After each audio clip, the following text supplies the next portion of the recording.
अपने इस online platform VDS पाठशाला पर। दोस्तों मेरा नाम हर्ष है, मैं आपको साइंस पढ़ाता हूं और जो हमारा चैप्टर करंट में चल रहा है जैक प्रक्रम यानी कि लाइफ प्रोसेस। दोस्तों उसकी हमारे 4 सेशन हो चुके हैं, आज ये उसका सेशन नंबर 5 है। आप कह सकते हो कि आज ये उसका बिल्कुल लास्ट सेशन है। आज इस चैप्टर को बिल्कुल खत्म कर देंगे, ठीक है, एक स्टेप बाय स्टेप एक एक कॉन्सेप्ट समझते हुए, ठीक है दोस्तों। फिर बिना टाइम वेस्ट किए स्टार्ट करते हैं फिर आज की क्लास। दोस्तों मैंने आपको पिछली क्लास में पढ़ा दिया था मानव में पोषण यानी कि न्यूट्रिशन इन ह्यूमन, ठीक है।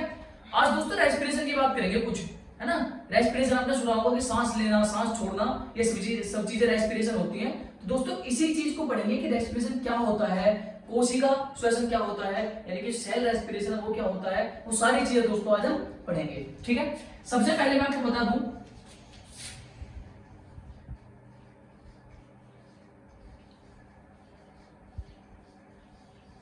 लाइफ प्रोसेस यानी जैव प्रक्रम चैप्टर का नाम है, ठीक है।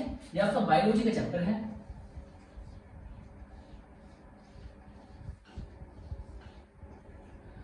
दोस्तों सबसे पहले आपको बता देता हूं सांस लेने में होता क्या है, ठीक है। 1 मिनट। दोस्तों सांस लेने में होता क्या है मैं आपको बता देता हूं, 1 मिनट दोस्तों। आपको पता है जब भी हम सांस लेते हैं तो हमारे अंदर एनर्जी फॉर्मेशन होता है, ठीक है। जब भी हम सांस लेते हैं तो हमारे अंदर एनर्जी का फॉर्मेशन होता है। सर वो एनर्जी का फॉर्मेशन होता ही क्यों है दोस्तों, आप इस चीज को यहां पर इस तरीके से समझिए। भाई जब हम सांस लेते हैं जो हमारी ग्लूकोज है इसका विखंडन होता है, ठीक है। जो हमारी ग्लूकोज है इसका विखंडन होता है, इसका फॉर्मूला लिख देता हूं C6H12O6, ठीक है। जब हम सांस लेते हैं तो ग्लूकोज का विखंडन होता है किसमें, पायरुवेट में, पायरुवेट में, ठीक है। इसको बोलते हैं C3H6O3। दोस्तों जब ग्लूकोज यानी कि जब हम सांस लेते हैं तो ग्लूकोज सबसे पहले क्या होगा दोस्तों, ग्लूकोज का विखंडन होगा पायरुवेट में, ग्लूकोज का विखंडन होगा पायरुवेट में। मैंने दोनों का फॉर्मूला लिख दिया है, C6H12O6 ग्लूकोज का फॉर्मूला है और C3H6O3 ये हमारा पायरुवेट का फॉर्मूला है, ठीक है। अब यहां तक तो सारी चीजें सेम रहेंगी, यहां तक तो सारी चीजें सेम रहेंगी। अब सांस लेने के भी 3 टाइप होते हैं, ठीक है, यानी कि श्वसन है उसके 3 टाइप होते हैं। पहला ऑक्सीजन की अनुपस्थिति में, ठीक है, जहां पर ऑक्सीजन अब्सेंट हो उसमें सांस लेना। दूसरा जहां पर ऑक्सीजन की कमी हो, और तीसरा जहां पर ऑक्सीजन प्रेजेंट हो प्रॉपर मात्रा में, ठीक है। अब पहले 1 बाय 1 करके तीनों को हम देख लेते हैं एक बार। पहला अब्सेंट ऑफ ऑक्सीजन,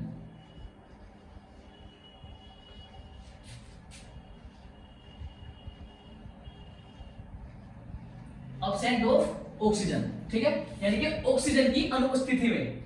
दोस्तों समझना, सबसे पहले क्या होगा, ग्लूकोज का विखंडन होगा पायरुवेट में, ग्लूकोज का विखंडन होगा पायरुवेट में। यहां तक तो सब चीज सेम रहेगी, ठीक है, यानी कि 6 कार्बन है वो 3 कार्बन में टूट जाएंगे, 6 कार्बन 3 कार्बन में टूट जाएंगे। ये चीजें तो हर तीनों की तीनों टाइप में सेम रहेंगी, ठीक है। अब डिफरेंट कहां होगा मामला, थोड़ा सा आप यहां पर समझने की कोशिश करिए। पहला बताया मैंने अब्सेंट ऑफ ऑक्सीजन, यानी कि ऑक्सीजन की अनुपस्थिति में अगर सांस लेते हैं तो क्या होगा। दूसरा लैक ऑफ ऑक्सीजन, यानी कि ऑक्सीजन की कमी, ठीक है। मतलब ऑक्सीजन तो है लेकिन कम मात्रा में है, उतनी जितनी मात्रा हमारी बॉडी को या किसी एनिमल की बॉडी को ऑक्सीजन चाहिए उतनी मात्रा मिल नहीं पा रही हो तो उसको बोलते हैं ऑक्सीजन की कमी, ठीक है दोस्तों। थर्ड वाला हमारा टाइप होता है प्रेजेंस ऑफ ऑक्सीजन, ठीक है। अब दोस्तों इन तीनों चीजों में हमें देखना यह है कि अगर कोई चीज श्वसन कर रहा है जहां पर ऑक्सीजन अब्सेंट हो, अगर कोई भी जीव या ऑर्गेनिज्म माइक्रो ऑर्गेनिज्म अगर श्वसन कर रहा है ऐसी स्थिति में जहां पर ऑक्सीजन अब्सेंट हो तो क्या बनेगा, ठीक है। या फिर अगर श्वसन ऐसी स्थिति में किया जा रहा है जहां पर ऑक्सीजन की कमी हो तो क्या बनेगा, या फिर अगर श्वसन ऐसी स्थिति में किया जा रहा है जहां पर ऑक्सीजन भरपूर मात्रा में हो तो क्या बनेगा। दोस्तों ये चीजें आपको ध्यान रखनी है, यहां से करीबन 4 से 5 नंबर का आपका मटेरियल बन जाता है, ठीक है। तो ये आपके लिए बहुत ज्यादा इंपॉर्टेंट है, आप समझना। अगर दोस्तों ऑक्सीजन अब्सेंट होगी यानी कि अगर ऑक्सीजन की अनुपस्थिति में श्वसन हो रहा है दोस्तों ये होता है यीस्ट में, एक यीस्ट होता है माइक्रो ऑर्गेनिज्म, ठीक है। तो ये होता है यीस्ट में, यीस्ट होता है माइक्रो ऑर्गेनिज्म, ठीक है। इसमें बनता क्या है, ethanol, ethanol plus CO2 plus ऊर्जा, ऊर्जा। दोस्तों अगर ऑक्सीजन की अनुपस्थिति में कोई जीव सांस ले रहा है, ठीक है, मैं आपको पहले ही बता चुका हूं कि अगर ऑक्सीजन की अनुपस्थिति यानी एब्सेंट ऑफ ऑक्सीजन होगा तो ये जो प्रोसेस होगा ये वाला होगा यीस्ट, यानी कि माइक्रो ऑर्गेनिज्म के अंदर ये प्रोसेस होगा। तो दोस्तों बनता क्या है, इथेनॉल बनता है प्लस CO2 बनता है और हमारी ऊर्जा बाहर निकलती है, ठीक है। बात क्लियर है। सर ये यूज कहां पर होता है दोस्तों, आपकी जो किण्वन की प्रक्रिया होती है ना, किण्वन,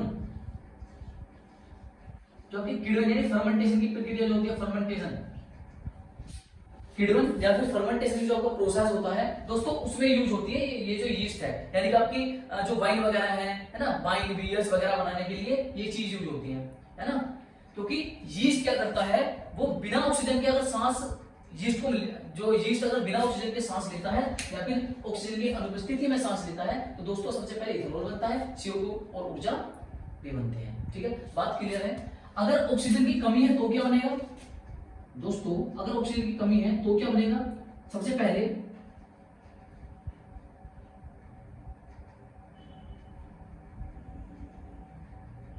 लैक्टिक एसिड प्लस ऊर्जा, लैक्टिक एसिड प्लस ऊर्जा, ठीक है।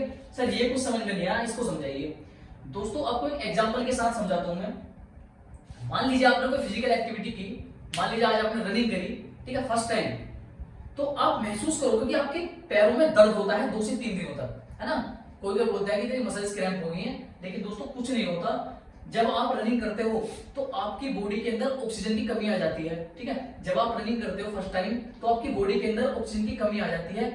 अगर ऑक्सीजन की कमी आ रही है बॉडी के अंदर तो दोस्तों क्या बनता है, लैक्टिक एसिड बनता है, लैक्टिक अम्ल बनता है, ठीक है। यानी कि आपकी जो बॉडी के अंदर दर्द का जो कारण बनता है ना, यही लैक्टिक अम्ल है और ऊर्जा बनती है, ठीक है। आपकी जो बॉडी के अंदर दर्द, लेग्स के अंदर जो दर्द का कारण है वो यही लैक्टिक एसिड है और ऊर्जा तो बनेगी ही बनेगी।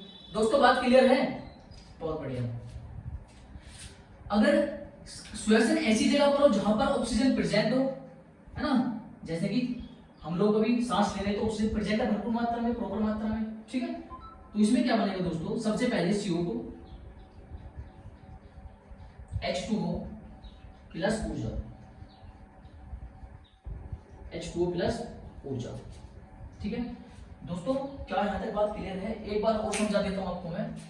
सबसे पहले पहला टाइप हो, दूसरा टाइप हो या तीसरा टाइप हो, या तो टाइप नंबर 1 हो, सेकंड हो या फिर थर्ड हो, इन तीनों टाइप में एक बात आपको कॉमन याद रखनी है। ये जो तीनों टाइप बता दिए हैं, इन तीनों टाइप में आपको सिर्फ एक बात कॉमन याद रखनी है दोस्तों। ये जो ग्लूकोज है उसका विखंडन पाइरुवेट में होता है। सबसे पहले ग्लूकोज का विखंडन पाइरुवेट में होता है। ग्लूकोज का फॉर्मूला ये रहा C6H12O6 और पाइरुवेट का फॉर्मूला C3H6O3, ठीक है। यानी ग्लूकोज के आधे अणु, ग्लूकोज के अणु का आधा, ठीक है दोस्तों, ये बात क्लियर है ना। अब फर्स्ट वाले मैंने बताया था, अगर श्वसन ऐसी कंडीशन यानी ऐसी स्थिति में हो रहा है जहां पर ऑक्सीजन अब्सेंट हो, अगर श्वसन यानी कि रेस्पिरेशन अगर ऐसी कंडीशन में हो रहा है जहां पर जो ऑक्सीजन है वो अब्सेंट हो दोस्तों, तो बनेगा क्या, सबसे पहले इथेनॉल बनेगा, CO2 और ऊर्जा भी बनेगी, ठीक है। इस प्रोसेस को बोला क्या जाता है दोस्तों, किण्वन या फिर फर्मेंटेशन प्रोसेस को बोला जाता है। होता कहां पर है सर, यीस्ट के अंदर होता है। यीस्ट एक माइक्रो ऑर्गेनिज्म होता है जिसके अंदर ये प्रोसेस होता है, ठीक है। ये बात क्लियर है। लैक ऑफ ऑक्सीजन मतलब ऑक्सीजन की कमी में जो यानी कि ऑक्सीजन के अभाव, उसको आप बोल सकते हो ऑक्सीजन की कमी या फिर ऑक्सीजन का अभाव, इसको आप बोल सकते हो, ठीक है। अगर इसमें कोई रेस्पिरेशन हो रहा है तो दोस्तों क्या बनेगा, लैक्टिक एसिड बनेगा प्लस ऊर्जा बनेगी, है ना। ऊर्जा तो सब में बनेगी, लेकिन जो फर्स्ट प्रोडक्ट है वो थोड़ा सा चेंज हो जाएगा। जैसे इसमें पहले CO2 H2 बन रहा है, इसमें लैक्टिक एसिड बन रहा है, इसमें क्या बन रहा है दोस्तों, इथेनॉल, है ना। वो डिपेंड करता है कि कौन सी कंडीशन में रेस्पिरेशन हो रहा है ना। अगर बिना ऑक्सीजन के तो इथेनॉल बनेगा, लैक ऑफ ऑक्सीजन है यानी अभाव तो आपका लैक्टिक एसिड बनेगा जो आपके मसल्स में क्रैम्प्स यानी दर्द का कारण बनता है, ठीक है दोस्तों। और अगर ऑक्सीजन की उपस्थिति होगी, यानी कि अगर ऑक्सीजन प्रेजेंट होगी तो दोस्तों कौन सा वाला हमारा प्रोसेस होगा, जिसमें CO2 बनेगी, H2O बनेगा प्लस ऊर्जा। ऊर्जा कौन से में है दोस्तों, ATP या फिर ADP की फॉर्म में, ATP या फिर ADP की फॉर्म में ऊर्जा बनेगी। ठीक है, ठीक है दोस्तों, ये चीज आपकी समझ में आ गई होंगी। मैंने आपको बता दिया प्रेजेंट ऑक्सीजन में क्या होगा, CO2 H2 और ऊर्जा बनेगी। ये हमारे अंदर होता है मेनली नॉर्मल, जिसको बोलते हैं नॉर्मल ब्रीथिंग, है ना, ये नॉर्मली हमारे अंदर होता है, नॉर्मल ह्यूमंस के अंदर होता है, ये भी नॉर्मल ह्यूमंस के अंदर होता है। ठीक है, जब आप रनिंग करते हो, फिजिकल एक्टिविटी करते हो, वो सब चीजें। ठीक है दोस्तों, एक चीजें क्लियर है, आप स्क्रीन पॉज करके आप इसको नोट कर लीजिए, इतना मैं उसको रफ कर देता हूं। आप स्क्रीन पॉज कीजिए, इसको नोट कर लीजिए, ये आपके चीजें समझ में आ गई होंगी। दोस्तों जो मैंने आपको सिर्फ एक ही स्लाइड में समझा दिया ना, ये करीबन आपका मेरे हिसाब से 2 पेज का वर्क है, लेकिन मैंने आपको चार्ट की फॉर्म में इतने अच्छे से समझाया है कि आपके दिमाग से आउट जा ही नहीं सकता है।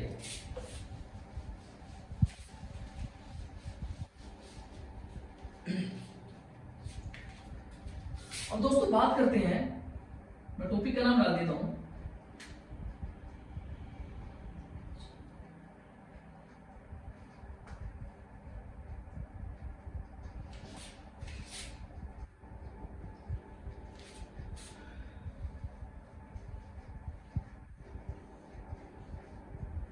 वायवीय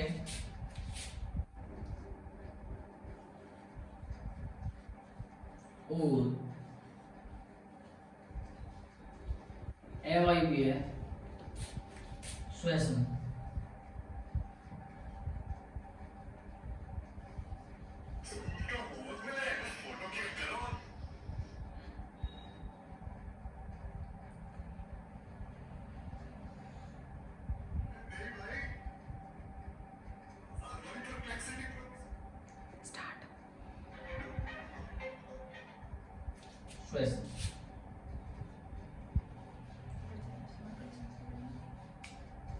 ठीक है, अब दोस्तों हम क्या देखेंगे, वायवीय और अवायवीय श्वसन में अंतर। दोस्तों वायवीय और अवायवीय श्वसन में अंतर किस तरीके से, दोस्तों मैंने आपको बताया था रेस्पिरेशन के अंदर हम सारी चीजें पढ़ेंगे, उनमें अंतर, उनके केमिकल रिएक्शन, डेफिनेशन वगैरह एक्सेट्रा सब कुछ। ठीक है, अब सबसे पहले अंतर देख लेते हैं, वायवीय इधर, अवायवीय इधर। ठीक है,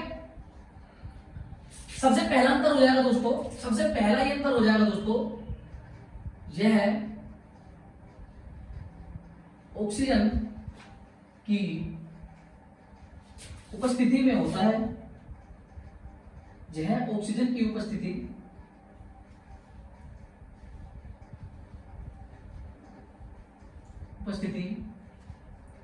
में होता है। पहला अंतर है, यह ऑक्सीजन की उपस्थिति में होता है, और दोस्तों जस्ट इसका अपोजिट, यह ऑक्सीजन की अनुपस्थिति में होता है। यह ऑक्सीजन की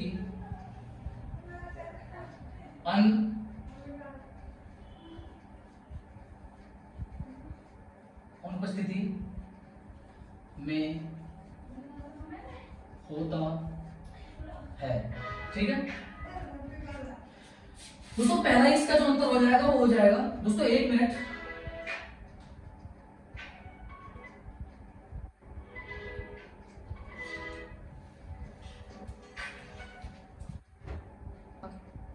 ठीक है दोस्तों, यह जो होता है यह ऑक्सीजन की उपस्थिति में होता है और यह ऑक्सीजन की अनुपस्थिति में होता है। इंग्लिश में लिख दूं,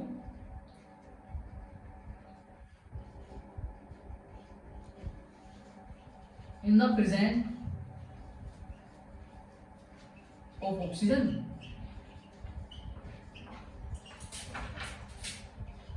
इन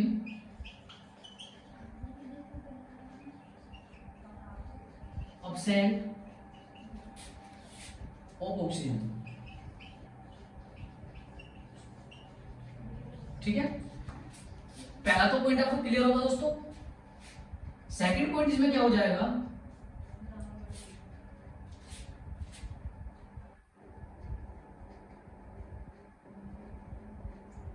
इसमें 3 कार्बन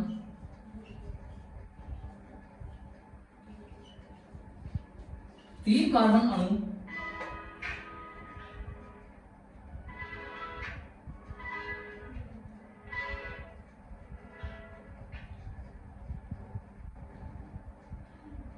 इसमें 3 कार्बन अणु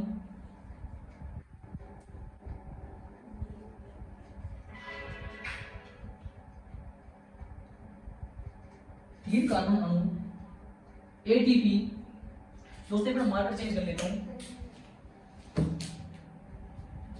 3 कार्बन अणु एटीपी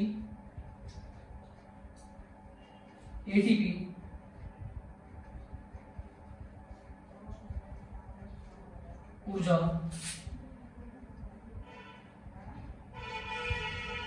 उत्पन्न करते हैं। ठीक है, इसमें क्या हो जाएगा आपका,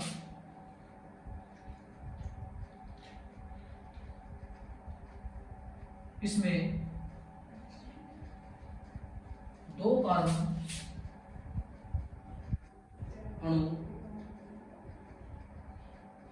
कार्बन अणु वाला प्लस एटीपी ऊर्जा।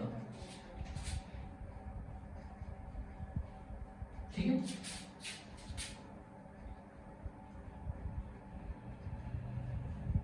प्लस एटीपी ऊर्जा। ठीक है, मैं इसको इंग्लिश में लिख देता हूं दोस्तों।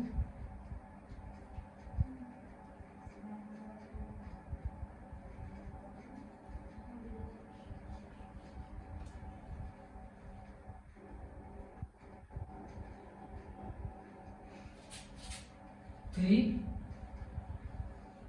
Carbon atom, sorry carbon molecule plus ATP. इसमें दोस्तों ये हो जाएगा 2 कार्बन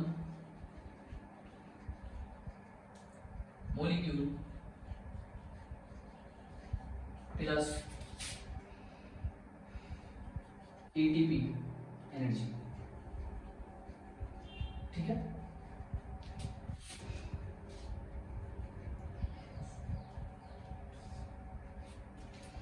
दोस्तों सबसे पहले जो मैंने लिख लिया है उसको समझ लेते हैं एक बार। ठीक है, जो मैंने यहाँ पर लिख दिया है उसको एक बार समझ लेते हैं। दोस्तों वायवीय और अवायवीय में अंतर लिख रहा हूं कि इसमें और इसमें अंतर क्या होता है, वायवीय श्वसन और अवायवीय श्वसन होता क्या है। दोस्तों पहला ही मैंने अंतर जो लिखा है वो लिखा है, ये जो है ऑक्सीजन की उपस्थिति में होता है, ये ऑक्सीजन की अनुपस्थिति में होता है। यहाँ तक तो बात क्लियर है, यहाँ तक तो कोई डाउट नहीं है। ठीक है, दूसरा दोस्तों मैंने अंतर लिखा है in the presence of oxygen, in the absence of oxygen. ठीक है, दूसरा जो अंतर लिखा है दोस्तों, इसमें 3 कार्बन अणु वाला प्लस एटीपी एनर्जी का फॉर्मेशन होता है। ठीक है दोस्तों, इसमें क्या होता है, 2 कार्बन अणु वाला प्लस एटीपी एनर्जी का फॉर्मेशन होता है। दोस्तों ये बात क्लियर है, इंग्लिश में वही लिखा है 3 carbon molecule plus ATP energy, 2 carbon molecule plus ATP energy. ठीक है, आपको फर्क कहां दिख रहा होगा, इसमें कार्बन के जो मॉलिक्यूल्स है वो कितने हैं, 3। ठीक है, इसमें कार्बन के मॉलिक्यूल्स कितने हैं, 2। ठीक है, सिर्फ मॉलिक्यूल्स का ही फर्क है, बाकी दोनों के जो फंक्शंस वर्किंग है वो सारे के सारे सेम है। बात क्लियर है। ठीक है, इसको रफ कर देता हूं, आप लोग नोट कर लीजिए।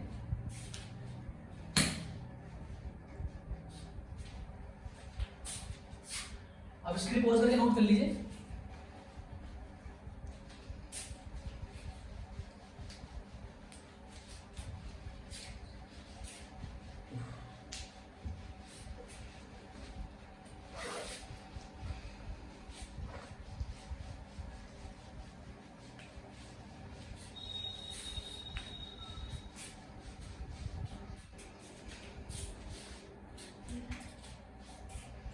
थर्ड पॉइंट क्या हो जाएगा दोस्तों, इसमें वाई भी है,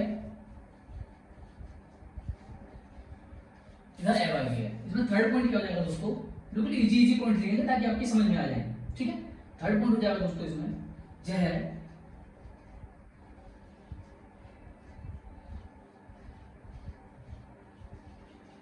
यह माइटोकॉन्ड्रिया में होता है,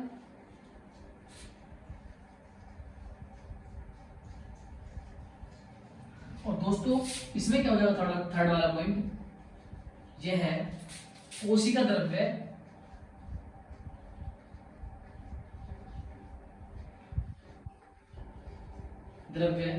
में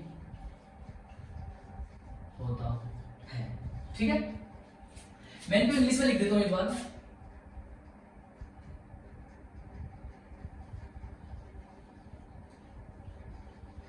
परफॉर्म इन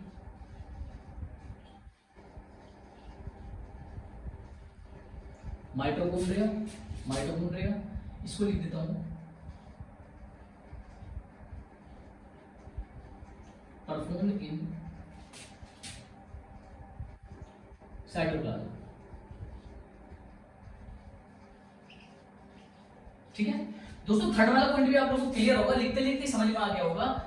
यह वायवीय श्वसन है, कहां पर होता है दोस्तों? माइटोकॉन्ड्रिया में होता है। माइटोकॉन्ड्रिया के बारे में अगर मैं एक और आपको इंटरेस्टिंग बात बताऊं, इसको power house of the cell बोला जाता है। कोशिका का ऊर्जा गृह किसको बोला जाता है दोस्तों? माइटोकॉन्ड्रिया को बोला जाता है। ठीक है, तो आप लोग ऐसे याद रख सकते हो, वायवीय में ऑक्सीजन की जरूरत पड़ती है, वायवीय श्वसन में ऑक्सीजन की जरूरत पड़ती है। तो दोस्तों अब ऑक्सीजन की जरूरत पड़ती है, इसका मतलब ऑक्सीजन कहीं नहीं प्रेजेंट होगी। अगर ऑक्सीजन प्रेजेंट होगी तो किस चीज का फॉर्मेशन होगा? एनर्जी का। और मैंने बताया था माइटोकॉन्ड्रिया में क्या होता है? एनर्जी का फॉर्मेशन होता है, इसीलिए इसको क्या बोलते हैं? Power house of the cell. दोस्तों ये बात क्लियर है? ये जो वायवीय श्वसन है माइटोकॉन्ड्रिया में होता है, अवायवीय किसमें होता है दोस्तों? साइटोप्लाज्म में, यानी कि जेल लाइक द्रव होता है सेल के अंदर। दोस्तों बात क्लियर है? बहुत बढ़िया। थर्ड वाले अगर फोर्थ डिफरेंस की बात करें, फोर्थ डिफरेंस की बात करें,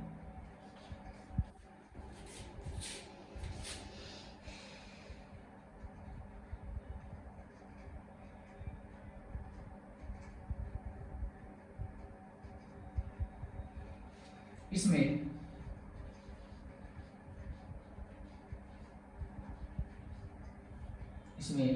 CO2 प्लस जल प्लस एटीपी ऊर्जा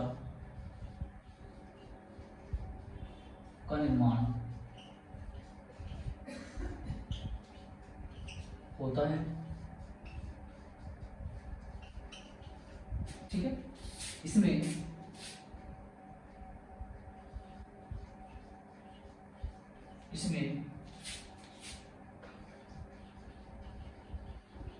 ethanol plus carbon dioxide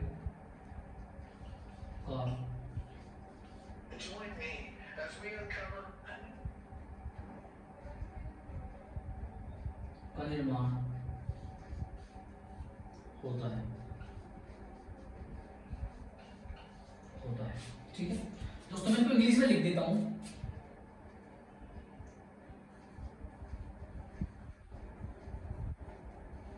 formation of CO2 plus H2O plus ATP energy. इसमें क्या होगा दोस्तों?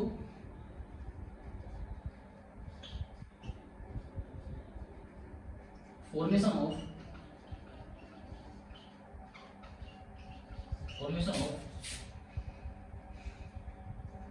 Ethanol plus CO2। और दोस्तों जो मैंने इतना सारा लिखा है, तो मैं आपको कीवर्ड टूल के द्वारा इसको बता दूं। सबसे पहले मैंने बताया था कि माइटोकॉन्ड्रिया के अंदर होता है, दूसरा मैंने बताया था साइटोप्लाज्म के अंदर होता है। दोस्तों इसका जो फोर्थ वाला डिफरेंस हो जाएगा बहुत बहुत ज्यादा इजी है, आपके जुबान पर रट जाएगा बिल्कुल। इसका फोर्थ वाला जो इसका दोस्त हो जाएगा, इसमें किस चीज का निर्माण होता है? मैंने आपको बताया था ना कि ऑक्सीजन की उपस्थिति में कार्बन डाइऑक्साइड जल प्लस एटीपी एनर्जी का फॉर्मेशन होता है। दोस्तों इसमें यही तो हो रहा है, ऑक्सीजन की उपस्थिति में तो हो रहा है ये वाला वायवीय श्वसन। तो इसमें भी क्या होगा दोस्तों? कार्बन डाइऑक्साइड जल प्लस एटीपी एनर्जी का फॉर्मेशन होगा। ठीक है, और दोस्तों इसमें क्या होगा? अवायवीय में, इसमें दोस्तों इथेनॉल मैंने बताया था, जो अगर ऑक्सीजन की अनुपस्थिति में हो रहा है तो इथेनॉल जरूर बनेगा, है ना, जिसको जो फर्मेंटेशन नाम की प्रक्रिया होती है यीस्ट के अंदर। तो दोस्तों इसमें क्या होगा? इथेनॉल बनेगा प्लस CO2 का निर्माण होगा, इथेनॉल प्लस CO2 का निर्माण होगा। दोस्तों क्या ये चीजें क्लियर हैं? वायवीय और अवायवीय में ये हमारा जो अंतर है, चार अंतर है, चारों आपके लिए बहुत बहुत ज्यादा इंपॉर्टेंट है। अप्रोक्स यहाँ से 1 से 2 नंबर का क्वेश्चन बन सकता है, 2 नंबर का तो मिनिमम बनेगा। इसकी पॉज करके नोट कर लीजिए।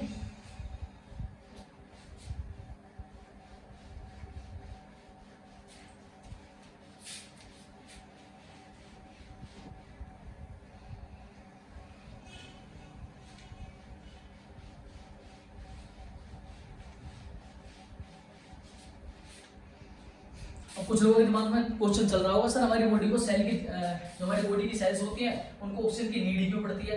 दोस्तों हमारी पर डे लाइफ में बहुत सारे टास्क होते हैं हमारी जो बॉडी निभाती है, तो उसको कंप्लीट करने के लिए हमारी बॉडी को जरूरत पड़ती है ऑक्सीजन की। ठीक है, ऑक्सीजन मतलब हमारी जो सेल्स होती हैं जो डिवाइडेशन करती हैं, रिप्लिकेशन डिप्लीकेशन करती हैं, वो सारी चीजें यानी हमारी बॉडी को वेल मेंटेन और रिपेयर करने के लिए जो हमारी सेल वर्क करती हैं उसके लिए हमारी ऑक्सीजन की जरूरत पड़ती है। ठीक है दोस्तों, बात क्लियर है। बात करते हैं श्वसन क्रिया और श्वसन मतलब श्वसन क्रिया और सांस लेने की बात करते हैं। ठीक है, सांस लेना और श्वसन क्रिया की बात करते हैं। ठीक है, दोनों के अंदर डिफरेंस देखते हैं कि डिफरेंस क्या होता है, श्वसन क्रिया और सांस लेने के अंदर डिफरेंस क्या होता है। ठीक है, आपको श्वसन क्रिया और सांस लेने के अंदर डिफरेंस यहीं पर बता देता हूं एक बार। श्वसन क्रिया मतलब जो हमारी सेल्स के अंदर रेस्पिरेशन होता है उसको श्वसन क्रिया बोलते हैं। दोस्तों जो सेल्स के अंदर रेस्पिरेशन होता है उसको श्वसन क्रिया बोलते हैं। ठीक है, और जो हम हमारे लंग्स के थ्रू सांस लेना और सांस छोड़ना हो रहा है दोस्तों उसको बोलते हैं सांस लेना। ठीक है, तो यहां पर लिख देता हूं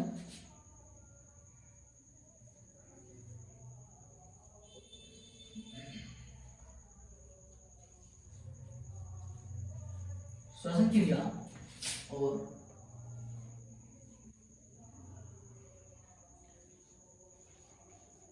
श्वास लेना। ठीक है, अब इन दोनों के अंदर वन बाय वन करके डिफरेंसेस देखते हैं कि इन दोनों के अंदर आखिर में डिफरेंस होते क्या है। ठीक है, पहला जो आपका डिफरेंस हो जाएगा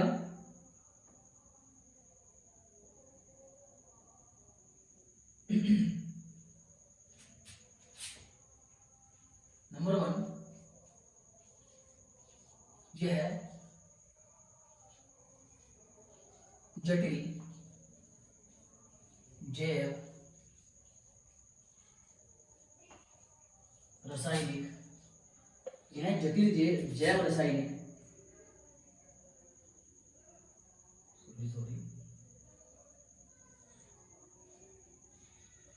रासायनिक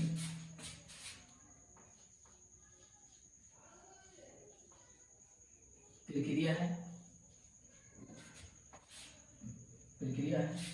ठीक है, ये नंबर 1 पॉइंट है।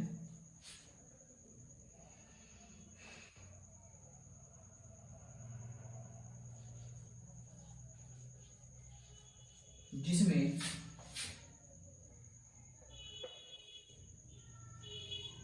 तो उससे मैं मार्कर चेंज कर लेता हूं।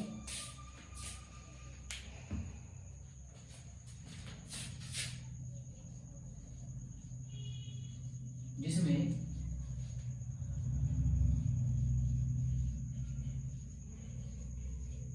पचित खाद्य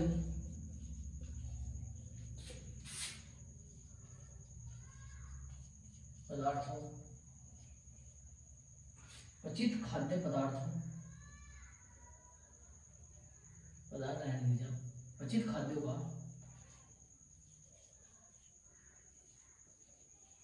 ऑक्सीकरण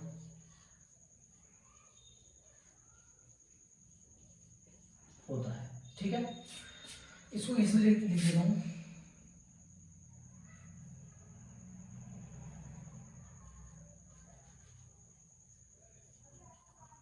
it is complex biological process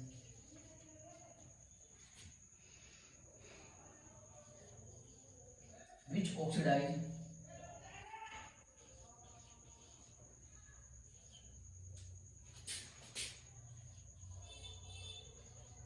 eating material. ठीक है दोस्तों, इसका जो पहला पॉइंट मैंने लिखा है वो लिखा है यह एक जैव रासायनिक प्रक्रिया है जिसमें क्या होता है दोस्तों, खाद्य जो पदार्थ होते हैं उनका क्या होता है दोस्तों, ऑक्सीकरण होता है। वही सेम टू सेम चीजें मैंने यहाँ पर लिखी है, अगर आपको ऐसे याद नहीं रखना तो आप ऐसे भी याद रख सकते हो। इसमें क्या होता है, ये बायोलॉजिकल कॉम्प्लेक्स, आप कह सकते हो कॉम्प्लेक्स बायोलॉजिकल प्रोसेस है दोस्तों, ये कॉम्प्लेक्स बायोलॉजिकल प्रोसेस है। इसमें क्या होता है, जो हमारा ईटिंग मटेरियल होता है, जो हमारा डाइजेस्टिव, तो यहाँ पर एक वर्ड ऐड कर लीजिए, जो हमारा डाइजेस्टेड ईटिंग मटेरियल होता है उसका क्या होता है दोस्तों, ऑक्सीडेशन होता है। ठीक है, अब फर्स्ट पॉइंट इसमें लिखते हैं, इसका फर्स्ट पॉइंट क्या हो जाएगा, O2 लेने, O2 मतलब ऑक्सीजन, तथा CO2 छोड़ने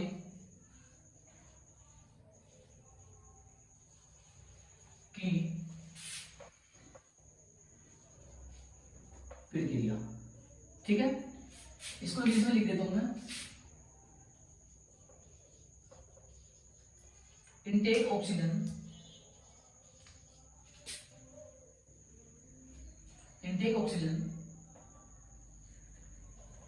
एंड एक्सेल CO2। ठीक है दोस्तों, इसका पहला पॉइंट मैंने आपको बता दिया। इसमें कि ये क्या है, एक जटिल जैव रासायनिक प्रक्रिया यानी कि बायोलॉजिकल कॉम्प्लेक्स ये हमारा प्रोसेस है। इसमें होता क्या है दोस्तों, इसमें जो हमारा पचित खाद्य पदार्थ है यानी कि डाइजेस्टेड ईटिंग मटेरियल है, उसका क्या होता है दोस्तों, ऑक्सीडेशन होता है। ठीक है, अब ये क्या है सर, इसमें यह होता है दोस्तों, जो आप हमारे फेफड़े के द्वारा जो ऑक्सीजन लेना और कार्बन डाइऑक्साइड छोड़ने का जो प्रोसेस है दोस्तों, वही वाला प्रोसेस है सांस लेने वाला। ठीक है, ऑक्सीजन लेना, कार्बन डाइऑक्साइड छोड़ना। ठीक है, intake oxygen and exhale carbon dioxide. ठीक है, पहला वाला पॉइंट क्लियर है। ठीक है दोस्तों, सेकंड वाला पॉइंट पढ़ते हैं फिर इसका।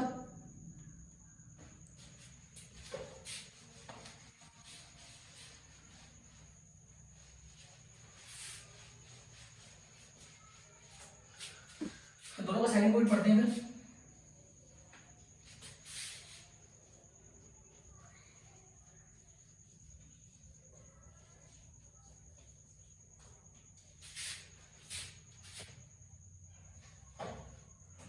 सेकंड पॉइंट दोस्तों इसका हो जाएगा, यह माइटोकॉन्ड्रिया में होता है।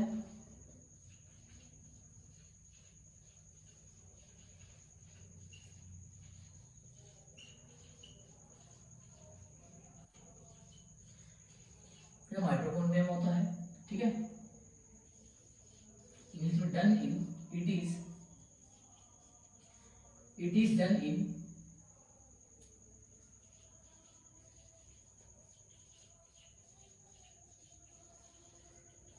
Mitochondria.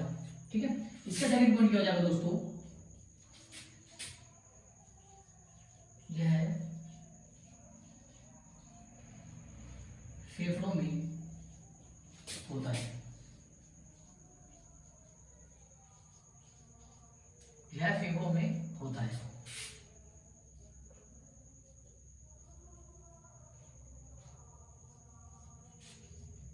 It is done in lungs. ठीक है दोस्तों, सेकंड पॉइंट क्लियर है। सेकंड पॉइंट दोस्तों जो आपका है, ये जो हमारी श्वसन क्रिया है, क्रिया तो होती है माइटोकॉन्ड्रिया में। ठीक है, मैंने आपको एक बार बताया था कि जो माइटोकॉन्ड्रिया होता है उसको बोलते हैं power house of the cell. Mitochondria को बोलते हैं power house of the cell. ठीक है, अगर माइटोकॉन्ड्रिया को ऑक्सीजन मिलती रहेगी, जो कोशिका श्वसन होता है उसके द्वारा ऑक्सीजन मिलती रहेगी, तो ये पावर जनरेट करता रहेगा, इसलिए इसको power house of the cell बोलते हैं। ठीक है, इसके अंदर कुछ ऐसे ल्यूमिनस सेल्स वगैरह प्रोसेस होते हैं जिससे जो हमारा माइटोकॉन्ड्रिया है एनर्जी का फॉर्मेशन करता है। ठीक है, आपको सिर्फ अभी फिलहाल यहाँ पर ध्यान देना है कि ये जो प्रोसेस है ये माइटोकॉन्ड्रिया में होता है। माइटोकॉन्ड्रिया को power house of the cell बोलते हैं। ठीक है, और ये जो हमारा सांस लेने वाला प्रोसेस है दोस्तों, कहां पर होता है, लंग्स में होता है। भाई सांस लेना और सांस छोड़ना लंग्स के द्वारा तो करते हो। ठीक है, एनर्जी का फॉर्मेशन कहां पर होता है दोस्तों, सेल्स के द्वारा होता है। ठीक है, माइटोकॉन्ड्रिया के द्वारा होता है। बात क्लियर है। ठीक है, it is done in lungs, it is done in mitochondria. Third point देखते हैं इनका।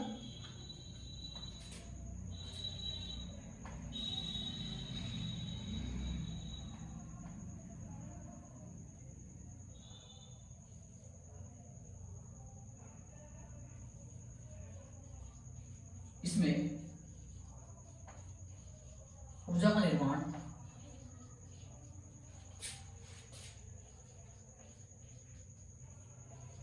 होता है। ठीक है, इसमें ऊर्जा का निर्माण नहीं होता है, नहीं होता है। ठीक है, no formation of energy,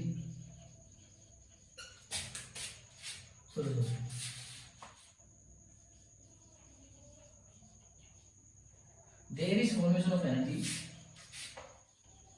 there is no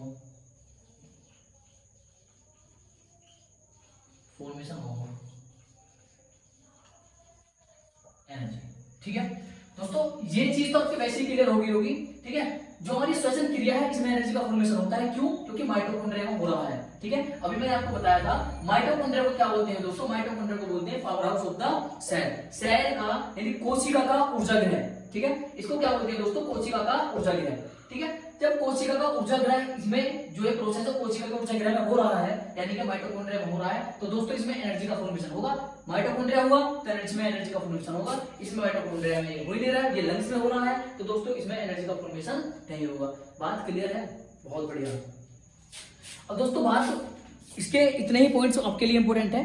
ठीक है, अब नेक्स्ट टॉपिक स्टार्ट करते हैं। ये आपकी समझ में आ गया होगा। बहुत जो शानदार नेक्स्ट टॉपिक होने वाला है,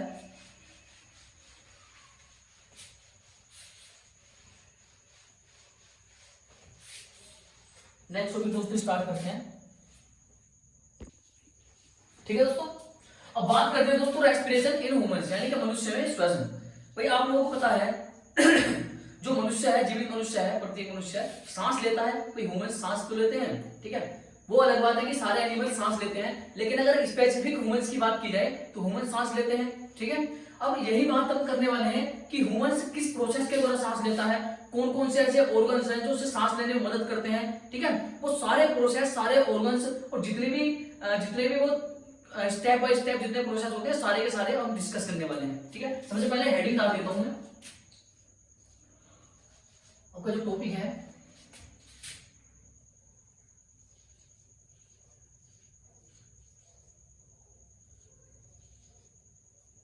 मनुष्य में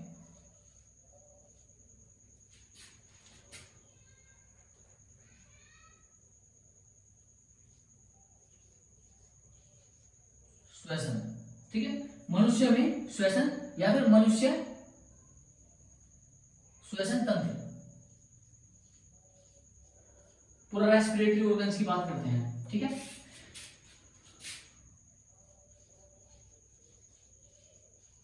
human respiratory organ.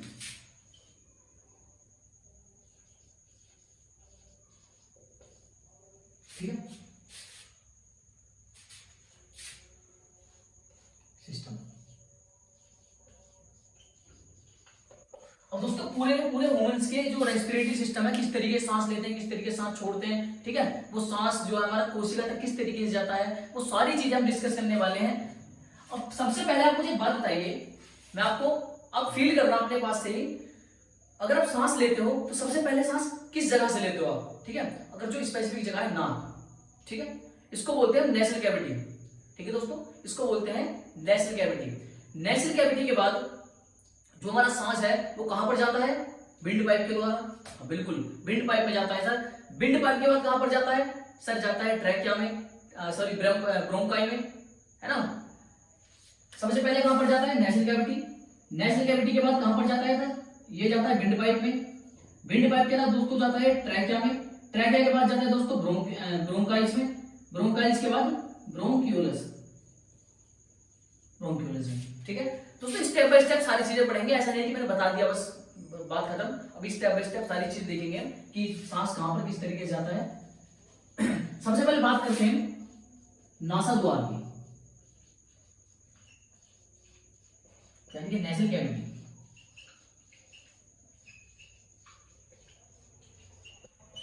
Nasal cavity, ठीक है दोस्तों, नेसल कैविटी पे ये नया वर्ड नहीं है, आपको सिर्फ नेसल कैविटी ध्यान ये रखना है। ये जहां आपकी नाक है ना, ये नाक के अंदर की कैविटी है, इसको नेसल कैविटी बोलते हैं। ठीक है, इसमें क्या होता है दोस्तों, इससे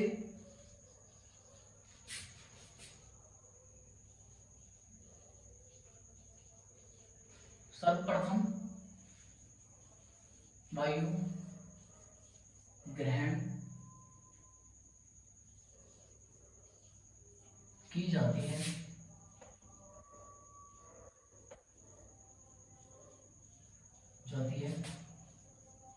तथा इसमें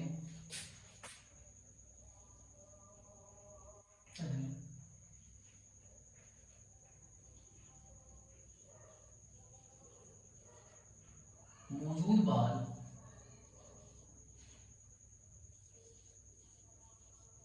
छन्नी का कार्य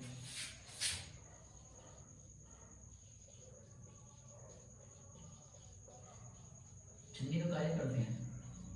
ठीक है दोस्तों, अब अगर आप इतना सारा याद नहीं रखना चाह रहे हो तो सिर्फ आपको थोड़े से 2-3 वर्ड याद रखने हैं। आपको सिर्फ कीवर्ड याद रखना है दोस्तों। वो कीवर्ड क्या याद रखना है आपको? इतना याद रखना है कि जो सबसे फर्स्ट वाला स्टेप है, जो हमारा एयर इनटेक का सबसे फर्स्ट वाला स्टेप है दोस्तों, वो क्या है? नेसल कैविटी, यानी कि नासाद्वार के द्वारा, जो हमारा नासाद्वार है इसके द्वारा हम क्या करते हैं? सबसे पहले सांस लेते हैं। अब इसके अंदर आपको पता होगा छोटे छोटे बाल होते हैं, है ना, छोटे छोटे हेयर होते हैं इसके अंदर। उसका काम क्या होता है दोस्तों? जो हमारे एयर के अंदर डस्ट पार्टिकल्स हैं, जो एयर के अंदर डस्ट पार्टिकल्स हैं दोस्तों, उनको छान देता है, छन्नी का कार्य करता है। वही मैंने यहाँ पर लिखा है जो आपको बता दिया। ठीक है, इसको इंग्लिश में लिख देता हूँ।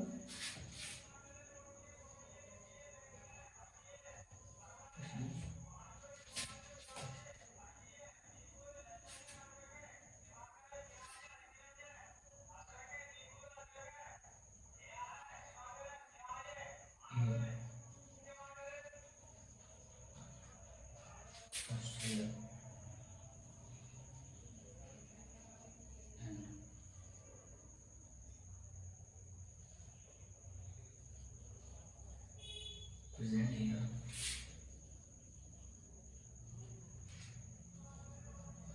Act as. Present here. Act as.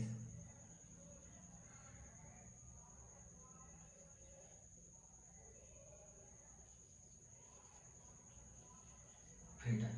ठीक है दोस्तों जितना मैंने लिख दिया है वही लिखा है जो आपको बता दिया। मतलब सबसे पहले हवा कहां पर आती है? नासाद्वार के पास आती है, यानी कि नेसल कैविटी के पास आती है। उसके बाद क्या होता है दोस्तों? ये छन्नी का कार्य करती है ना, जो छन्नी होती है उसका कार्य करती है, मतलब कि जो हवा के अंदर डस्ट पार्टिकल्स होते हैं उनको छान देती है। ठीक है दोस्तों, बात क्लियर है? बहुत बढ़िया। अब बात करते हैं, उसके बाद मैंने कहां पर बताया था दोस्तों? उसके बाद जो हमारी हवा है वो कहां पर आएगी दोस्तों?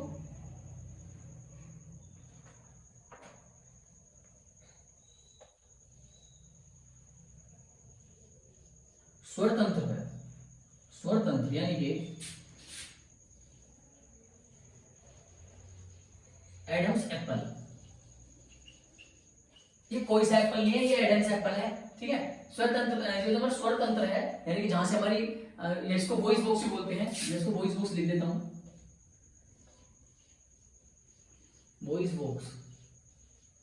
ठीक है, उसके बाद जो हमारी एयर है वॉइस बॉक्स के पास आती है। अब इसके अंदर क्या होता है वॉइस बॉक्स के पास? इसे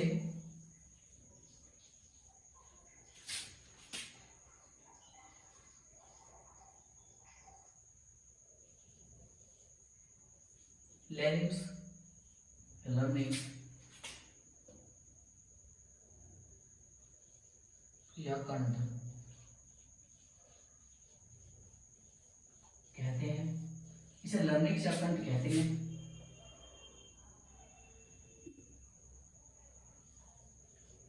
इसमें मौजूद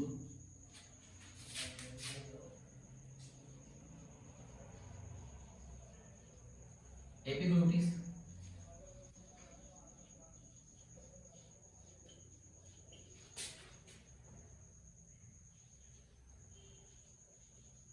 भोजन नली तथा वायु नली को अलग करता है। ठीक है, अब दोस्तों इसमें मैंने क्या लिखा है? इससे जो इसको लर्निंग्स या फिर कंठ कहते हैं ना, बताया था इसको या तो लर्निंग्स बोलेंगे या इसको कंठ बोलेंगे। ठीक है, अब इसके पास क्या होता है? ये जो हमारे वॉइस बॉक्स है इसके पास ही क्या होता है? इसके पास होता है एपिग्लोटिस। एपिग्लोटिस एक ढक्कन की तरह होता है, आपको बता दूं मैं। मान लीजिए ये इस तरीके से एपिग्लोटिस होता है ढक्कन की तरह। ये हमारा विंड पाइप है और ये हमारा फूड पाइप। ठीक है, एपिग्लोटिस इस तरीके ढक्कन की तरह होता है, इस तरीके ढक्कन की तरह होता है एपिग्लोटिस। ठीक है दोस्तों, इस तरीके के ढक्कन की तरह होता है। अगर हमको फूड लेना हो, यानी हम फूड खा रहे हो, तो ये जो एपिग्लोटिस है वो हमारे विंड पाइप के ऊपर चला जाएगा इस तरीके से ढक्कन की तरह, ठीक है। अगर हमें सांस लेना हो तो ये इस फूड पाइप के ऊपर इस तरीके से ढक जाएगा, मतलब आप समझ सकते हो ढक्कन की तरह, है ना। एपिग्लोटिस होता है ढक्कन की तरह, जो कि जो हमारे विंड पाइप और फूड पाइप दोनों को अलग करता है, ठीक है दोस्तों। इसको इंग्लिश में लिख देता हूं।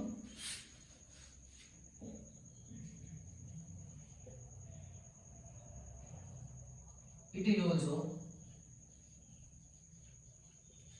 known as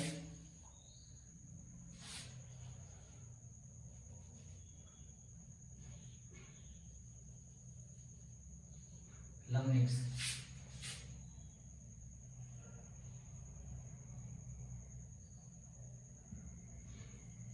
And there is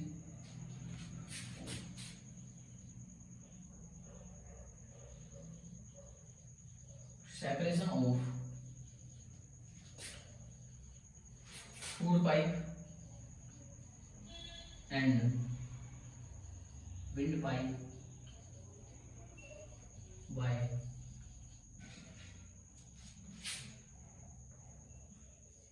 5 by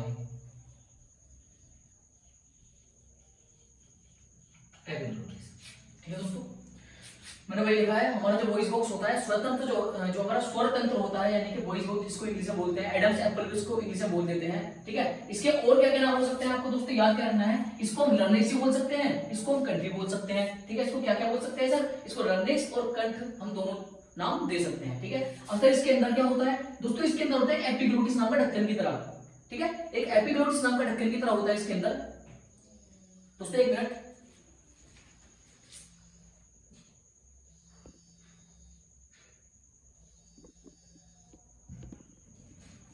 ठीक है दोस्तों। एक मिनट के लिए माफी चाहूंगा, आपको इंतजार करना पड़ा। फिर आपको ये चीज तो समझ में आ गई होगी, ठीक है। अब मैं इसको एक बार दोबारा से बता दूंगा क्रम वाइज कि किस तरीके से इसका क्रम होता है, ठीक है। या फिर साइड में मैं लिख दूंगा। सबसे पहले मैंने बताया था नासाद्वार, नासाद्वार के बाद बताया मैंने स्वर तंत्र। आप लिखते रहना साथ के साथ ऐसे एरो मार के, ठीक है। और स्वर तंत्र के बाद हम बात करते हैं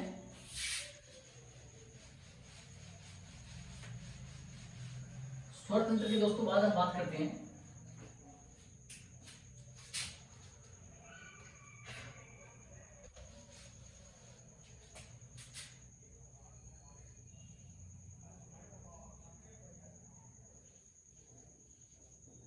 श्वसन नली, श्वसन नली, ठीक है। अब दोस्तों श्वसन नली में होता क्या है, भाई आपको बताया स्वर तंत्र के बाद दोनों चीजें अलग हो जाती हैं, ठीक है। जो हमारा फूड पाइप और विंड पाइप है दोनों अलग हो जाते हैं हमारे किसके बाद, स्वर यंत्र के बाद। अब ये जो हमारी श्वसन नली है वो स्वर यंत्र के बाद पहला पाइप है जो कि सेपरेट हुआ है किससे, भोजन की नली से।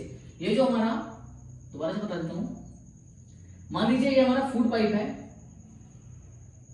और ये हमारा विंड पाइप है, तो ये सबसे फर्स्ट वाला पोर्शन होता है, ये सबसे फर्स्ट वाला पोर्शन होता है, ये सबसे फर्स्ट वाला पोर्शन होता है जो कि हमारा फूड पाइप से अलग हुआ होता है, ठीक है। सबसे फर्स्ट वाला पोर्शन जो कि फूड पाइप से अलग हुआ होता है, ठीक है।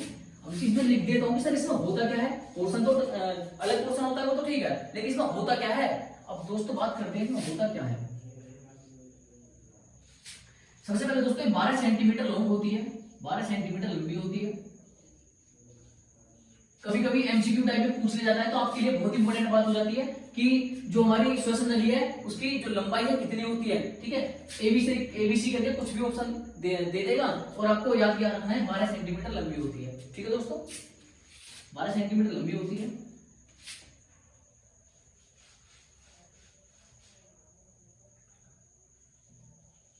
यह वायु को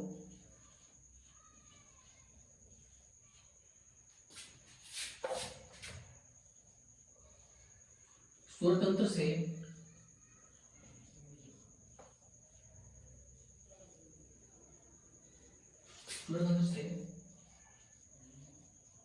श्वसनी तक ले जाती है।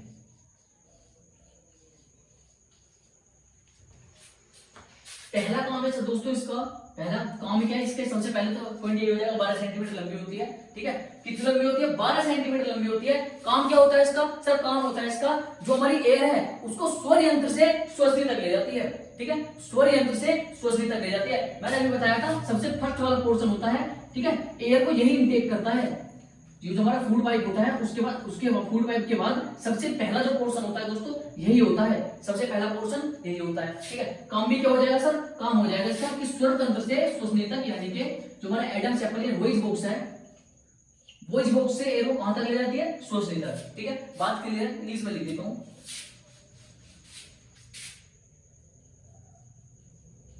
It is 12 centimetre long, it transport या कैरी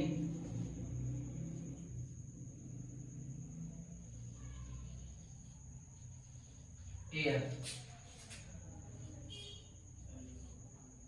वॉइस बॉक्स टू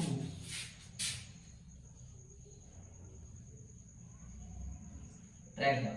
ठीक है, दोस्तों बात क्लियर है, ये बात क्लियर है। अब चलते हैं कि हमारे जो श्वसन नली है, इस एयर की श्वसन नली है, इसके बाद एयर जाती कहां पर है।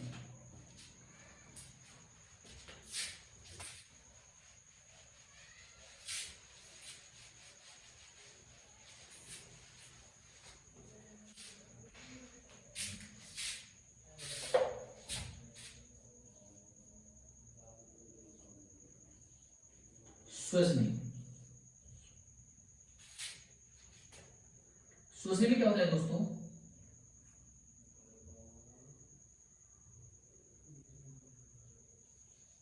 यह दो शाखाओं में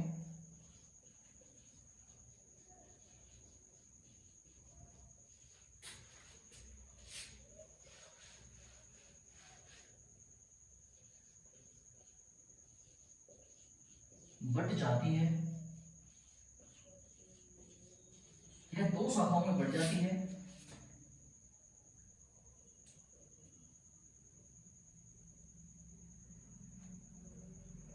बढ़ जाती है,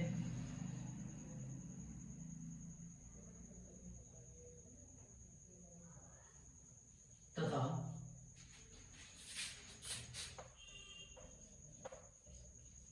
इससे होते हुए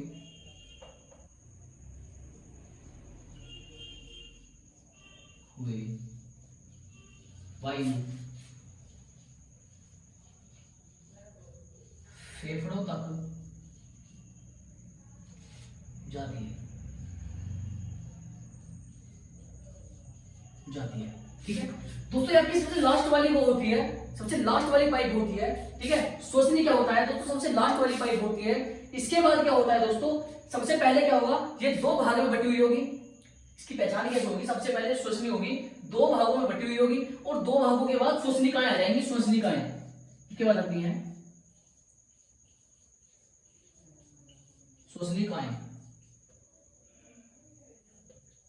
ठीक है दोस्तों, इसको बोलते हैं ब्रोंकाइल्स, इसको ये होती हैं ब्रोंक्यूलस। अब दोस्तों बात करते हैं दोनों फर्क क्या होता है और क्यों ये मतलब सेम सेम इनका नेम है, वो सारी चीजें देखते हैं।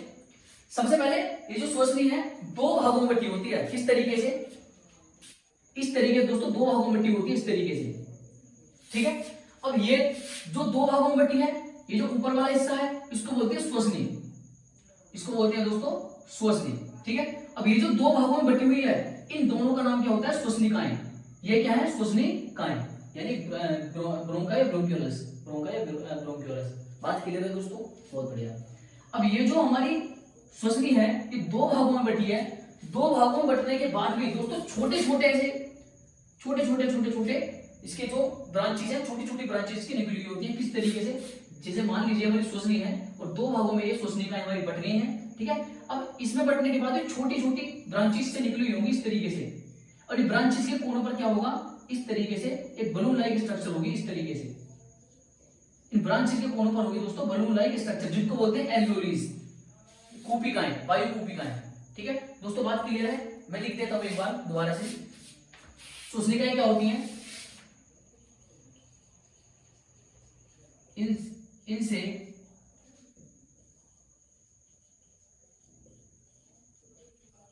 वायु कूपिकाएं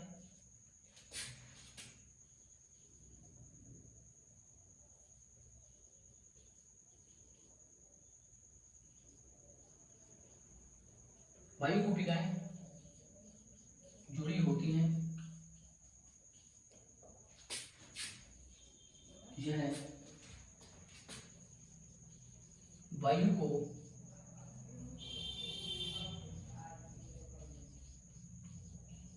कूपिकाओं तक भेजती हैं। ठीक है दोस्तों, क्या ये बात क्लियर है? मैंने अभी आपको बताया था कि श्वसनी जो होती है दो भागों में बटी होती है, और उसके बाद क्या होता है दोस्तों, श्वसनिकाएं। दो भागों में बटने के बाद उनको क्या बोलते हैं? श्वसनिकाएं। श्वसनिकाएं क्या होती है दोस्तों? ब्रांच लाइक स्ट्रक्चर होती है, जिनके जो हेड है यानी जिनके सिरे पर क्या होता है दोस्तों, एक वायु कूपिका यानी कि बलून लाइक स्ट्रक्चर।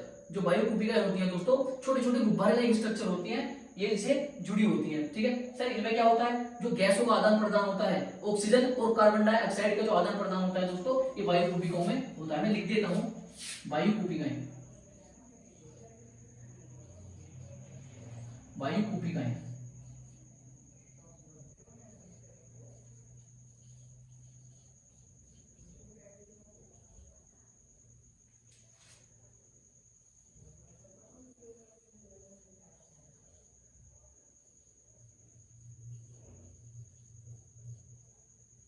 वायु कूपिकाएं यानी कि एल्वोलीज।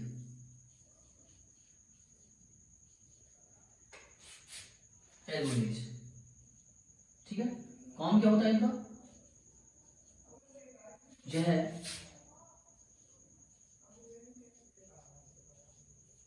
गैसों का आदान प्रदान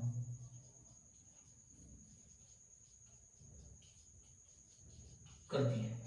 ठीक है दोस्तों, काम क्या होता है इनका? गैसों का आदान प्रदान करती हैं। दोस्तों क्या ये बात क्लियर है? फिर दोबारा बताने की जरूरत है? ये मैं आपको बता चुका हूँ कितनी बार, ये भी आपको कई बार बता चुका हूँ। कूपिकाओं का फंक्शन बता चुका हूँ। कूपिकाओं का फंक्शन होता है यह गैसों का आदान प्रदान करती हैं। मैंने अभी भी आपको कूपिकाओं का स्ट्रक्चर बताया था कि कैसे एक बलून लाइक स्ट्रक्चर हमारी जो हमारी श्वसनिकाएं होती हैं इन पर अटैच होता है। ठीक है दोस्तों, बात क्लियर है?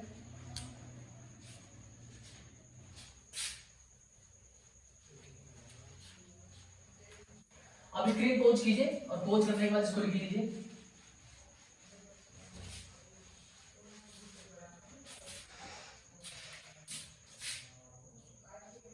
अब दोस्तों जो हमारी एयर है वो हमारी कूपिकाओं तक पहुंच गई। कूपिकाएं कहां पर होती है? लंग्स के अंदर। तो हम ऐसे बोल सकते हैं फेफड़ों में,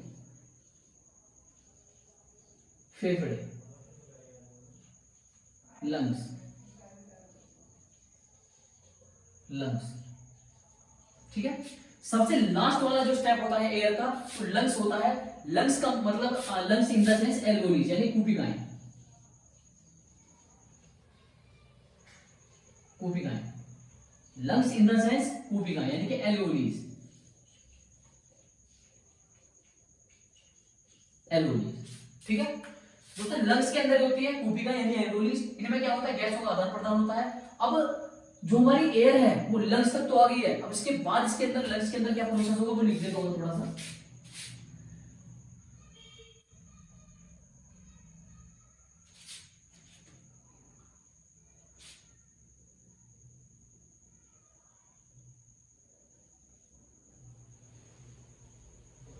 फेफड़ों में प्रवेश करने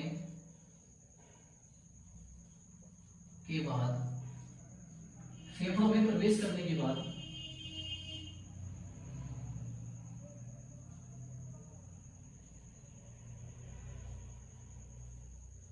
श्वसनी कई भागों में बट जाती है।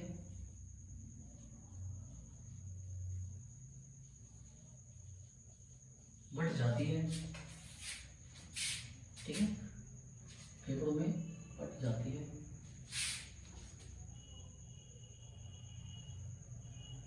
इन शाखाओं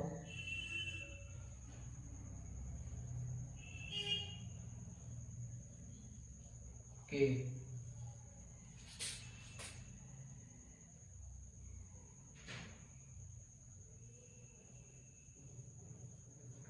शीर्ष पर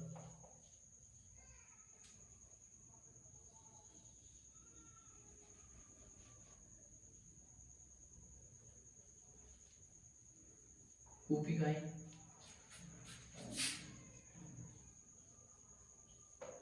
होती हैं जो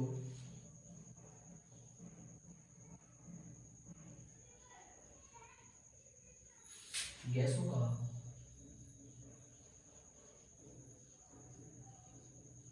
आदान प्रदान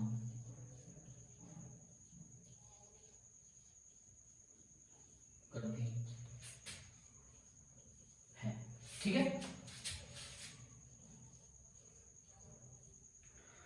दोस्तों, मैंने यही लिखा है फेफड़ों के अंदर प्रवेश करने के बाद जो हमारी श्वसनी है कई भागों में बढ़ जाती है। मैंने अभी आपको बताया था कि किस तरीके से कई भागों में बढ़ती है। और इन भागों के शीर्ष पर जो हमारी ब्रांचेज हैं, इनके शीर्ष पर दोस्तों क्या लगा होता है? ये लगा होता है हमारी कुपिकाएं, यानी कि एल्वोलीज, है ना, वायु कुपिकाएं लगी होती हैं, जिनकी संरचना कैसी होती है? गुब्बारे के ऊपर संरचना होती है। ठीक है, अब सर इन कुपिकाओं के अंदर क्या होता है दोस्तों? ये जो हमारी गैसों का आदान प्रदान होता है ना, इन कुपिकाओं के द्वारा ही जो हमारी गैस, यानी गैस बोले तो ऑक्सीजन और CO2, ऑक्सीजन लेते हैं तभी तो CO2 बाहर आती है। ठीक है, ये जो गैसों का आदान प्रदान है वो कुपिकाओं के द्वारा होता है। दोस्तों बात क्लियर है? ठीक है, एक नोट में चीज और लिख देता हूं। ठीक है,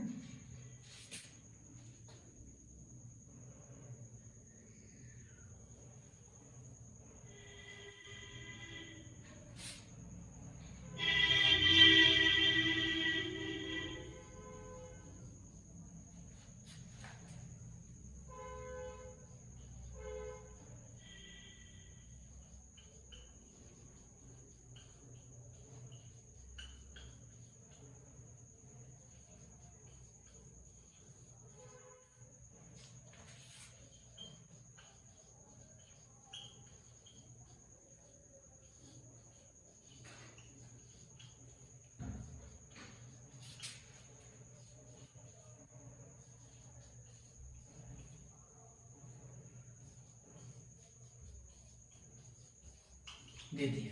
ठीक है, और दोस्तों ये इतना सारा लिखा है, आपको लिखना पड़ेगा, मैंने काफी शॉर्ट में लिखवा दिया है। ठीक है, अगर मैं बुक की लैंग्वेज लिखने पा गया तो शायद ये बोर्ड भी छोटा पड़ जाए। ठीक है, इसलिए मैंने काफी शॉर्ट में करके इसको लिखवा दिया है। लिखवाया क्या है दोस्तों? मैंने आपको बताया था फेफड़े में प्रवेश करने के बाद जो हमारी श्वसनी है वो अनेक भागों यानी ब्रांचेस में बढ़ जाती है। ठीक है, ब्रांचेस के जो हेड होता है यानी जो शीर्ष है उस पर दोस्तों कुपिकाएं यानी कि एल्वोलीज प्रेजेंट होती हैं। ठीक है, इन एल्वोलीज के अंदर क्या होता है वो भी बता चुका हूं मैं। एल्वोलीज के अंदर दोस्तों गैसों का आदान प्रदान होता है।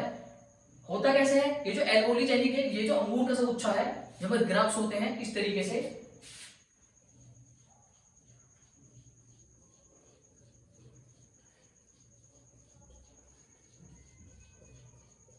इस तरीके से होता है हमारी एल्वोलीज का गुच्छा लंग्स के अंदर। ठीक है, अब ये जो मान लीजिए हमारी सिंगल एल्वोली है, तो इन एल्वोलीज के अंदर बाहर क्या होता है? कोशिकाएं होती हैं, यानी ग्रुप ऑफ सेल्स, बहुत सारी कोशिकाएं होती हैं।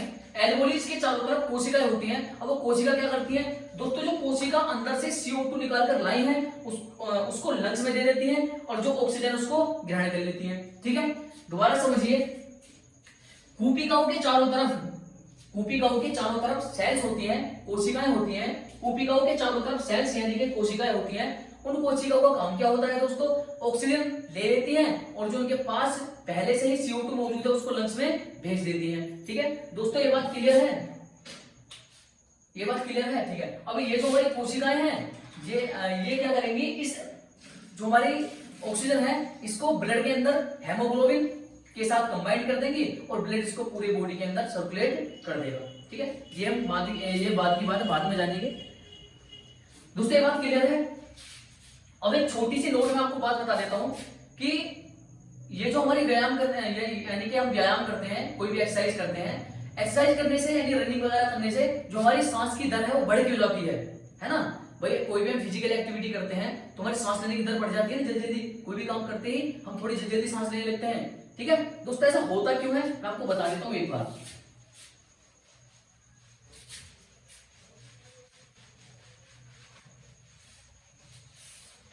नोट लिखवाने का मतलब है कि बात थोड़ी सी ज्यादा इंपॉर्टेंट है ना? नोट का मतलब ये नहीं कि ये तो फालतू का लिख दिया, पढ़ना नहीं है। नोट का मतलब है कि थोड़ी ज्यादा इंपॉर्टेंट बात है।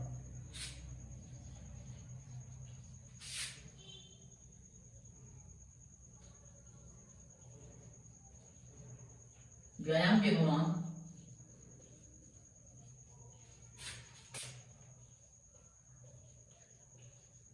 श्वसन दर बढ़ा। ठीक है, व्यायाम के दौरान श्वसन दर बढ़ती क्यों है? सबसे पहले आपको मैं मुंह जबानी बता देता हूं दोस्तों। व्यायाम के दौरान क्या होता है, हमारी बॉडी जल्दी जल्दी CO2 प्रोड्यूस करती है। ठीक है, जल्दी जल्दी CO2 प्रोड्यूस करती है और ऑक्सीजन की डिमांड अंदर ज्यादा हो जाती है। तो ऑक्सीजन की पूर्ति करने के लिए और CO2 को बाहर निकालने के लिए, ऑक्सीजन की जल्दी से पूर्ति करने के लिए और CO2 को जल्दी से बाहर निकालने के लिए दोस्तों क्या होता है, जो हमारी श्वसन दर है वो तेज हो जाती है। ठीक है, बात क्लियर है?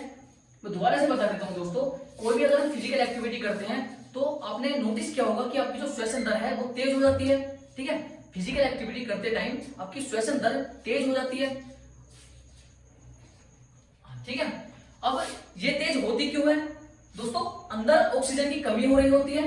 भाई श्वसन दर तेज इसलिए होती है क्योंकि फिजिकल एक्टिविटी करते हैं तो अंदर ऑक्सीजन की कमी हो रही होती है ना, यानी कि बॉडी को ऑक्सीजन ज्यादा चाहिए, कमी हो रही है अंदर, और CO2 अंदर ज्यादा बन रही होती है।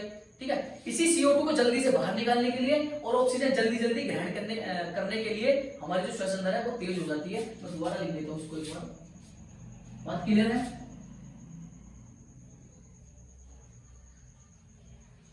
व्यायाम करने से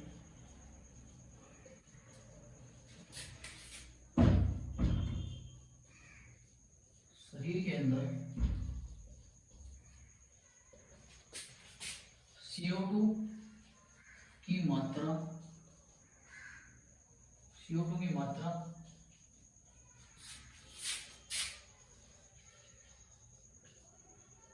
बढ़ती है तथा O2 की मात्रा कम हो जाती है। ठीक है, CO2 को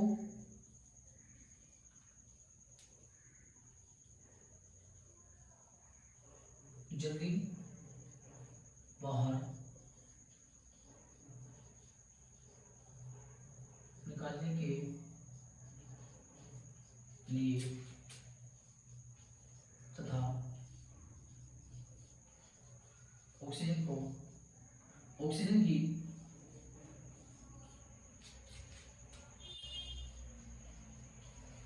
पूर्ति करने के लिए श्वसन दर बढ़ती है।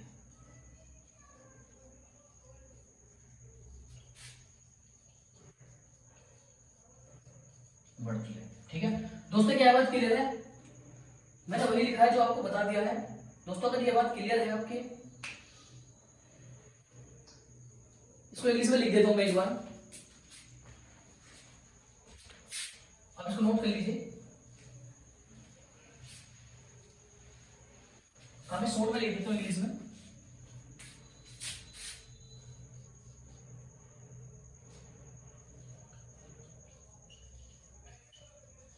At the time of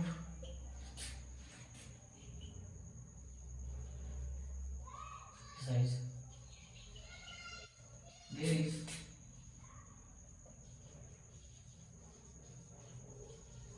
increasement in the quantity of CO2 and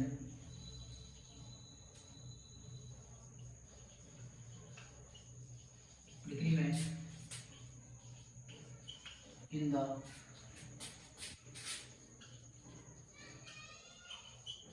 quantity of O2.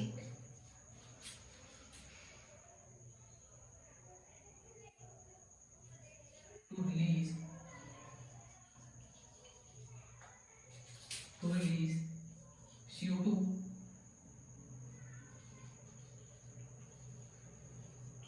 immediately and to complete the demand of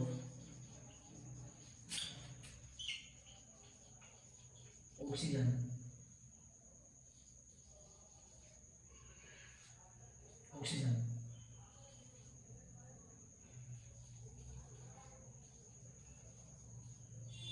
Respiration